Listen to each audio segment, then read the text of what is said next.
देखिए P Q R एक समद्विबाहु त्रिभुज है, समद्विबाहु से हमें कोई मतलब नहीं क्योंकि हमने सीखा नहीं। हम इतना जानते हैं कि पी क्यू बराबर पी आर होता है, हम इतना जानते हैं कि पी क्यू बराबर पी आर होता है, पी क्यू बराबर पी आर, ठीक है। अब पी एस बराबर पीटी है और टी एस आर 20 डिग्री है, एंगल क्यू पी एस बताना है। बड़ा बड़ा टेढ़ा सवाल है। देखिए मैं तो ये कहूंगा, आप कैसे चाह रहे हैं इस सवाल को कि हम कैसे करें। मैं कहता हूं कि ऐसा कर लें, इसको कुछ भी मान लेते हैं अपनी मर्जी से। मैंने 60 मान लिया, तो आप कहेंगे ये 60 तब ये भी 60 होगा।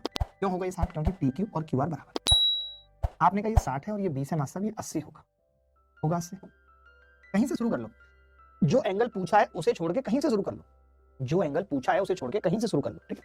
अल्फा बीटा क्यों मानना है, अल्फा बीटा क्यों मानना है? और जब अल्फा बीटा ही मानना है तो क्यों ना 10-20 माने, जो कैलकुलेशन को भी आसान बनाए, किसी इक्वेशन की जरूरत ना पड़े।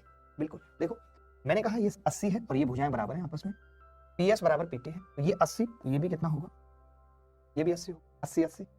अब देखिए ये 80 80 160, बचेगा कितना, ये 20 बचेगा। अब कोरिया का बच्चा भी ये जान रहा है, कोरिया का बच्चा भी ये जान रहा है, अगर ये 60 तो ऊपर वाला भी 60 होगा, यानी कि ये कितना बचेगा, इतना, ये बचेगा 60 - 20 बराबर। आप जैसा बोलोगे मैं करके बताऊंगा, जैसा आप बोलोगे। आप बोलोगे जी मास्टर साहब 0 मान लो, मैं 0 मान लूंगा, मुझे कोई तकलीफ किसी तरीके से नहीं है। अब मैंने कहा यार कुछ और मान लेते हैं, आपने कहा जी 0 मानेंगे अब तो गुरुजी, मैंने कहा लो जी 0, तो भैया ये भी 0 होगा। अगर ये 2 0 है तो ये अकेला 180 डिग्री का होगा।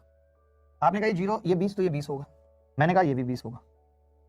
और अगर ये दोनों 20 20 40 है तो ये 140 होगा, और अगर 140 है पूरा 180 है तो ये 40 होगा। ये उत्तर पहले आ रहा था।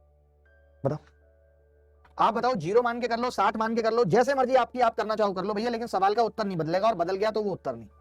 मैं इतना जानता हूं, अगर वो बदल गया तो वो उत्तर नहीं तो बदलेगा नहीं। क्या बोलते हो आप?